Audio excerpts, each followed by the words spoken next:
Probably a yes. The Danes look set to accept the Maastricht Treaty. After Allet, parents demand a meeting with the Health Secretary.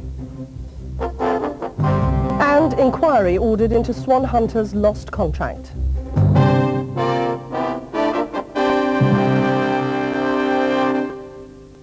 Good afternoon, you're watching Sky News at 2. I'm Shahnaz Pakravan. And I'm Frank Partridge. The top story this hour. The people of Denmark are at the polls today deciding whether to make or break the Maastricht Treaty. Last year, the country voted no to closer political and economic ties with Europe. But this time round, if the latest polls are correct, the Danes are ready to say yes. No. A big no. Many people remain unpersuaded by the government's appeal for them to vote yes for the good of Denmark, the future of Europe. Democracy in action here in Copenhagen, the only secret part of this simple yet complex decision, what happens behind the curtain. There's no doubt that the older people are the ones who wish to retain the status quo. I think the most old people want their old country as it always was before. So you voted? No.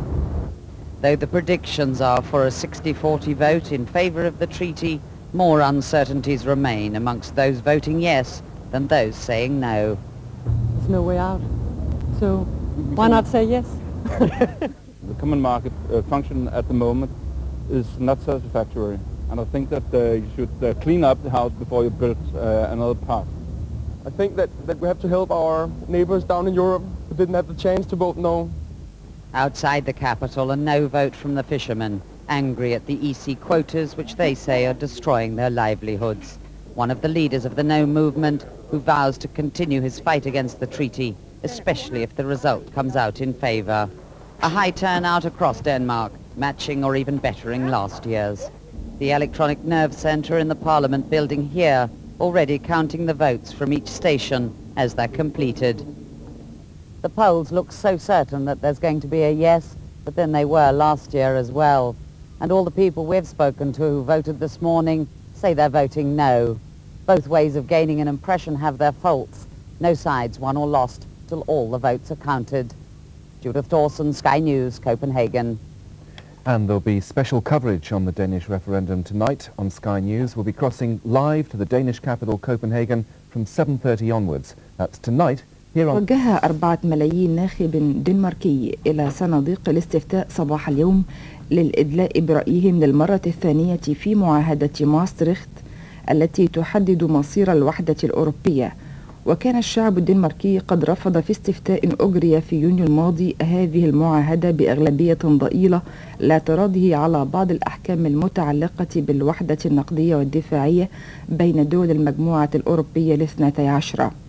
غير أن المجموعة الأوروبية وافقت على إعفاء الدنمارك من هذه الالتزامات لإغرائها بقبول المعاهدة.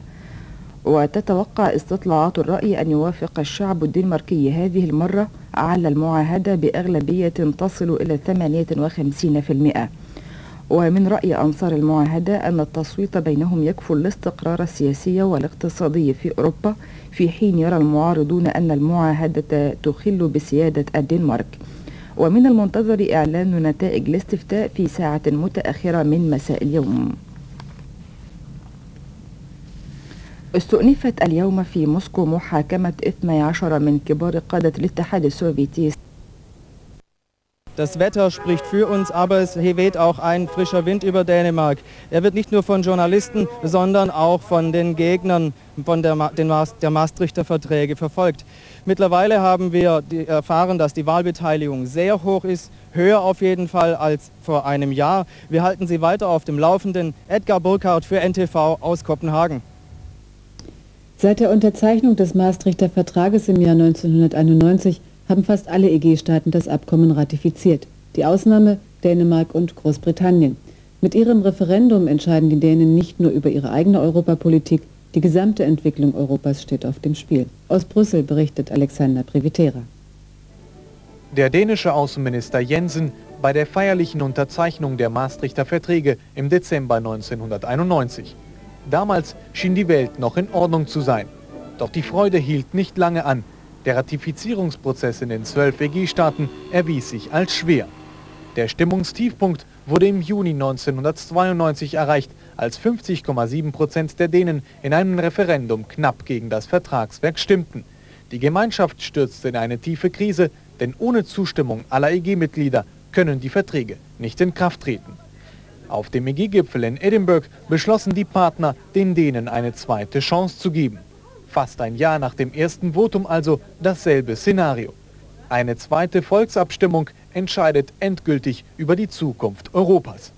Sollten die Dänen wieder mit Nein stimmen, wird auch ein Ja der zögerlichen Briten immer unwahrscheinlicher. Maastricht wäre tot. Um die Ziele Wirtschafts-, Währungs- und politische Union dann noch zu retten, müssten die Gemeinschaftsstaaten einen Sondergipfel veranstalten. Ziel: ein neues Vertragswerk.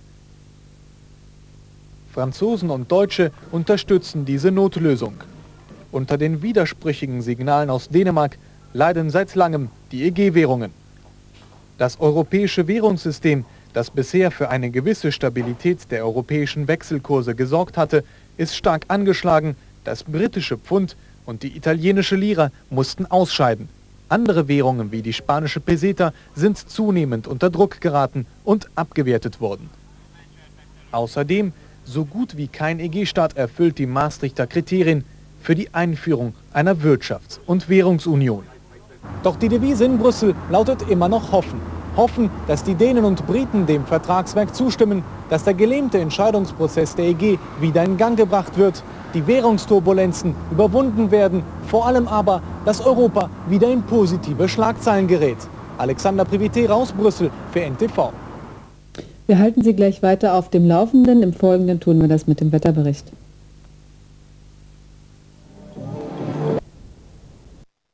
Welcome. At this hour, the tiny nation of Denmark may very well be deciding the future of the entire European community. Danish voters are once again considering the Maastricht Treaty on European unity. And CNN's Patricia Kelly is in Copenhagen, Denmark, and joins us now with an update. Brian, in just 4 hours from now, the voting stations will close and we'll know just how the Danish people have voted in this second referendum, the second that they've held in less than 12 months. Last year, on voting day itself, there was a swing which resulted in a surprise no vote. This is the second chance they have to vote and a chance to change their minds. So far, it's been a record turnout, with 85% of the voting population expected to turn up for the referendum. According to newspapers and the opinion polls, it looks like a clear majority will vote in favour of the Maastricht Treaty amendments. But it's still thumbs down by many Danes. The changes won't make a difference, according to them. We know tonight to the union. It's going to be a no, definitely.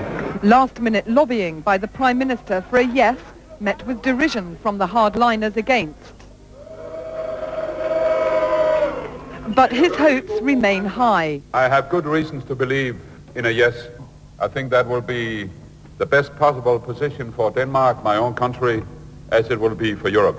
The bill stickers are still at work, hoping to sway the as-yet undecided. The no campaigners have turned to Denmark's famous writer, Hans Christian Andersen, and one of his fairy tales to illustrate their point.